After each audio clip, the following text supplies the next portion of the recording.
The Early Intervention Program is provided by the state of New York. It offers a variety of therapeutic and support services to eligible infants and toddlers with disabilities or developmental delays, such as speech therapy, physical therapy, and other types of services based on the needs of the child and family. The New York State Early Intervention Program is free of cost to the parent, voluntary, and confidential. If your child is under the age of 3 and you suspect your child may have a disability or developmental delay, you may refer your child to the Early Intervention Program. The goal of the early intervention is to lessen the effects of a disability or delay by addressing identified needs of young children across 5 developmental areas: cognitive, communication, physical, including vision and hearing, social emotional, and adaptive development. I will be discussing the steps of the early intervention program in order for you to be familiarized with the process. If you decide to refer your child to the early intervention program, the experience hopefully won't be as overwhelming. The first step is referral. If you as a parent suspects your child of having a developmental delay or disability, please feel free to call the number corresponding to your county. In New York City, you can call 311 and ask for early intervention to make referrals. An alternative referral source may include the child's pediatrician, a social worker, another family member, etc., can refer the child as well. If you were not aware and do not agree to the referral as a parent, you have the option to object and opt out of the program. Once referred, an early intervention official will assign an agency and an initial service coordinator. The initial service coordinator has an important role. The service coordinator assigned to your child's case will guide you through the process. When the initial service coordinator contacts you, make sure to save their name and phone number, as they will be the main source of contact due to their involvement in the case. The initial service coordinator will introduce themselves, remind you that the New York State Early Intervention Program is free of cost, voluntary, and confidential. Verify that you are aware and agree to the referral, and then will confirm your child's information. The initial service coordinator will also ask about your concerns regarding your child's development and may ask additional questions to get an overall idea of your child's development. The service coordinator will relay the concerns to the evaluation department at the end of the call. The initial service coordinator will proceed with scheduling a meeting to discuss further the program and sign consent forms. After COVID, this meeting is usually done via phone, so it may be extended into the initial phone call or scheduled at a later time, and the consent forms will be emailed or faxed. If this is the case, make sure to check your email periodically and sign the consent forms as quickly as possible to not delay the process. Here's a glimpse of some of the consent forms you have to sign: consent to initiate, consent to release and obtain information to the pediatrician, consent to email, and insurance information. The consent form should be pre-filled, so all you have to do is sign. The initial service coordinator will now obtain your child's information or Medicaid information. This is usually confusing as the program is free. By free, the state means there is no out-of-pocket expenses for the parent, but the insurance company will be billed. The initial service coordinator may review a list of evaluators. It is an overwhelming list of evaluators in the state of New York, so you do not have to worry about that. Your service coordinator will usually inform their own agency to proceed with the evaluation or any other agency preferred. But if you do have an agency in mind, please feel free to inform your initial service coordinator of your request. The initial service coordinator will call the evaluation department to inform them of your concerns and provide them with your child's information. The evaluation department will assign evaluators depending on the concerns. For example, if you have speech concerns, a speech pathologist and a special instructor will be assigned.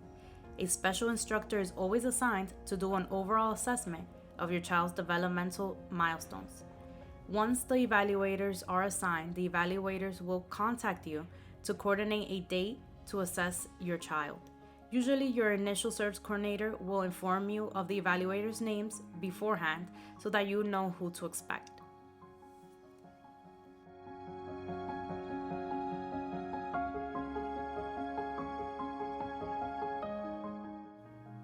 The evaluators have to complete a written report of the evaluations completed. This report will be mailed to you or emailed for your own review. For your child to be found eligible to receive services, the evaluator would have to find your child 33% delayed in one developmental area or 25% delayed in two or more developmental areas. If your child is found eligible, an individualized family service plan meeting will be scheduled. Again, after COVID, this meeting may be done via phone. Be mindful that this process can take up to 30 days, more or less. The goal is before 30 days, but things happen. Also, if your child was not found eligible, you may refer your child again to the early intervention program to be reevaluated at another stage if you still have concerns. The evaluations are complete and your child is found eligible. It's time for the Individualized Family Service Plan meeting. The Individualized Family Service Plan, IFSP, meeting will consist of you, the initial service coordinator, an evaluation representative, and an early intervention official designee. In this meeting, the family identifies desired outcomes. The early intervention services specified would be approved. The initial service coordinator, depending on availability, may have therapists secured before the meeting or may be actively searching for therapists willing to take the case. The early intervention official and parent will formulate a written plan for the child and reach an agreement to the plan. At this point, the ongoing service coordinator will be identified as your child's case has graduated from initial to ongoing. A service coordinator needs to be assigned again to continue with your child's case going forward. Sometimes the initial service coordinator does not do ongoing cases, so an ongoing service coordinator will be assigned.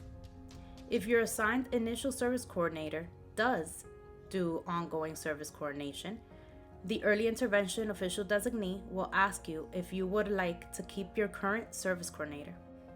If you do in fact want another service coordinator, I would advise you to inform the initial service coordinator before the IFSP meeting so that an ongoing service coordinator is secured and assigned to avoid any delays in receiving services.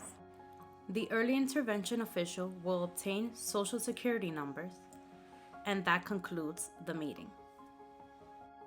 If and when your service coordinator is able to staff a therapist to your case, the therapist has 14 days to start from their start date. So if your service coordinator secured a therapist, don't expect them to come the following day. Unfortunately, it may be possible that your child may have pending services. This may be due to the scarcity of therapists available. Therapists work by zip codes, so there are zip codes harder than others to locate therapists.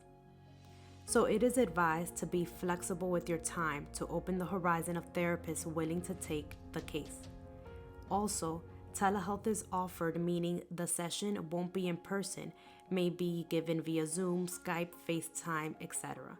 In being that the therapist isn't going place to place providing services, telehealth makes it a little easier to staff a therapist. Also, you can see these sessions as a break to do house chores. You may have a therapy session approved for 2 times a week for 30 minutes. So it is important to take advantage and learn techniques you should be working on with your child throughout the day. This is referred to as embedded coaching. In addition, if your child is receiving sessions at a daycare, you may call the therapist assigned to see what they are working on so that you can implement the same techniques at home. Remember, practice makes perfect, and you can simply use these techniques in day-to-day activities, bath time, feeding, playtime, etc. After the IFSP meeting, your ongoing service coordinator won't be as persistent calling you as the initial service coordinator did. The ongoing service coordinator will contact you at least once a month to see how your child's services are going, or maybe trying to secure services for any pending. But you may call your service coordinator during their working hours if you have any questions or concerns. After 6 months, the IFSP will be reviewed, so another meeting will be scheduled to discuss if the child is making progress or if the IFSP should be altered. Being that the early intervention program is till the age of 3, your service coordinator will discuss transition. Transition is just formulating a plan for your child after the early intervention program. Would you like to refer your child to the Committee on Preschool Education, to 3K, or do you want your child to stay at home till kindergarten? As a reminder, the early intervention program is voluntary, so you can end services at any time. As a disclaimer, this is just a general idea of how the early intervention program works in New York. The program may be named and work differently depending on the county and state you live in. It's a beneficial program. Hopefully I gave a gist of how the early intervention program works. In the future, I may make another video regarding the early intervention program to provide more details and information. Thank you for watching. Please leave a like and subscribe.